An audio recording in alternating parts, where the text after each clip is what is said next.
You wants it, we got it. This is the newest White Dwarf video review for issue 44, dated 29th November 2014. And in case you haven't noticed, the Blood Angels are here. Hooray, finally.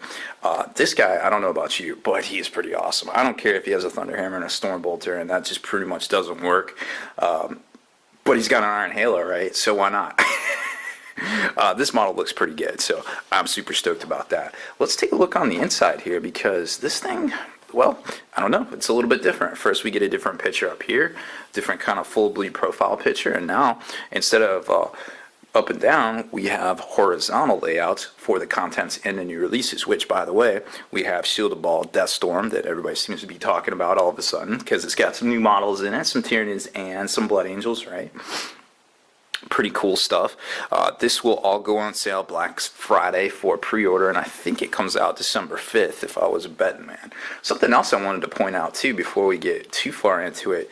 I know some people have said it, but it hasn't been super confirmed, but I got out some digital calipers earlier and I was kind of making some measurements here, and as far as I can tell, these really are 32mm bases that these Death Company guys are on, which kind of makes sense because apparently one of the offerings are 32mm round bases. Now I don't exactly know why they're doing that. If I had it, if I had to hazard a guess, the conspiracy theorist in me would say just because of the fact that it messes with Privateer Press, it messes with Malifaux, and it messes with all the base sculptors out there. And now they have to go back to the drawing board because 30mm is used by Malifaux and Privateer, and 32mm is so distinct and unique that it isn't really used by anybody. And I could see maybe Games Workshop wanting to throw a monkey wrench at a lot of these, third-party innovators out there. So it's kind of disappointing to see if, we'll never really know if that's the case, but that's the conspiracy theorist in me.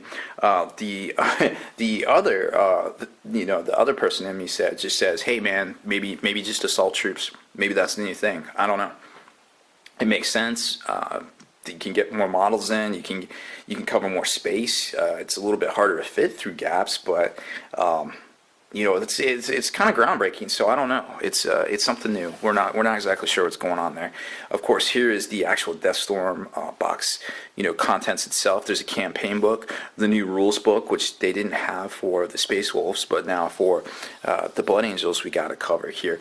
Also, there is 2 unique formations that come in this campaign supplement, according to this article here, and some really sweet artwork by Raymond Swalland as well for the cover there. So pretty cool stuff to see. That was definitely neat. And then we've kind of get into more stuff here. Of course, the 2 new figures in the set.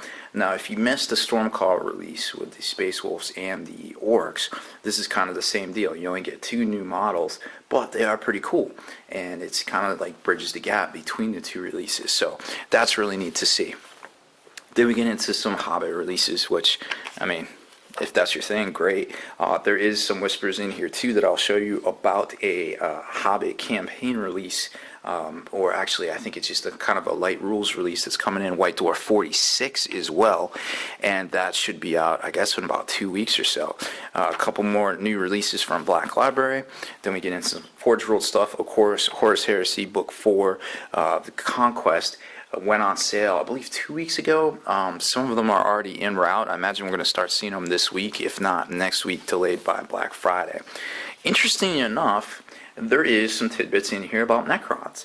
The Codex Apocrypha is generally written by Phil Kelly, which also him and Matt Ward worked together, I believe, on the old Codex Necrons, which, of course, is the only one not to be released in hardcover yet. So it's kind of interesting to see this article. Pay very special attention to it if you do pick up the White Dwarf, because there's some interesting stuff in there to be gleaned. And then it just kind of gets into some fluff about the Blood Angels. But the one thing I really liked and then it gets into the missions and things like that too. And there's a couple of missions in here that play very much so like Space Hulk as well. So it's kind of a good feel, and maybe they're doing it on purpose to try to push the Space Hulk releases themselves.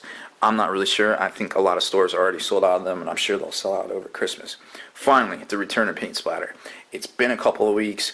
The couple that were in here, I think, were taken straight out of some painting guide books for Tyranids. It's good to see it's back. It's good to see that we have these columns where it's really cool to follow along with some different steps and things like that. I was really getting sad because this is one of my favorite features of White Dwarf. In the back of the book, we just kind of gets into a couple different things about, just new releases and things like that coming out. And then I wanted to show you two last things that are worth sticking around for.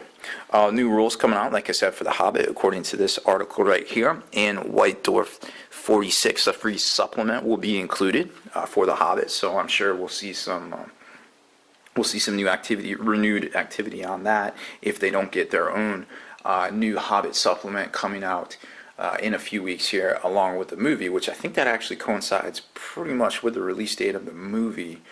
That would be probably about right. Just doing the math here in my head. Yeah, that would be the Friday before the new Hobbit movie comes out. So interesting to see as well. We might not be seeing a new rulebook for them. I believe sales haven't been that great, but it's kind of disappointing to see that they're not going to take that step. But they still might, but it's cool to see that they have the option to always throw stuff in the White Dwarf as well. So there's always some opportunity for new rule sets and things like that. Here's the preview for next week, issue 45. Nothing too tantalizing, to be honest. On Deadly Wings They Come. Could just be some Tyranid stuff.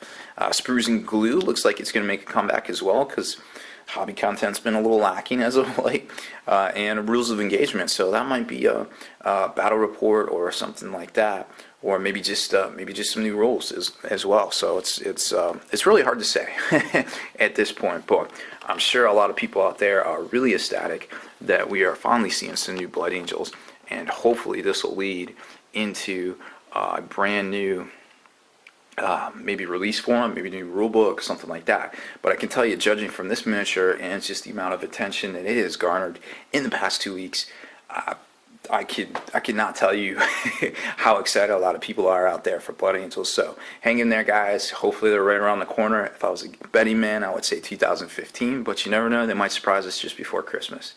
That's all I got for this one, guys. Thanks for hanging in there. If you're in America, please enjoy. Have a good holiday this weekend for Thanksgiving. If not, if you celebrate it, great. If not, y'all have a good weekend too. Make sure you stay in the trenches. Subscribe to this YouTube channel. Check out our blog, SpikeyBitsblog.com, and listen to our podcast, ForgeNarrative.com.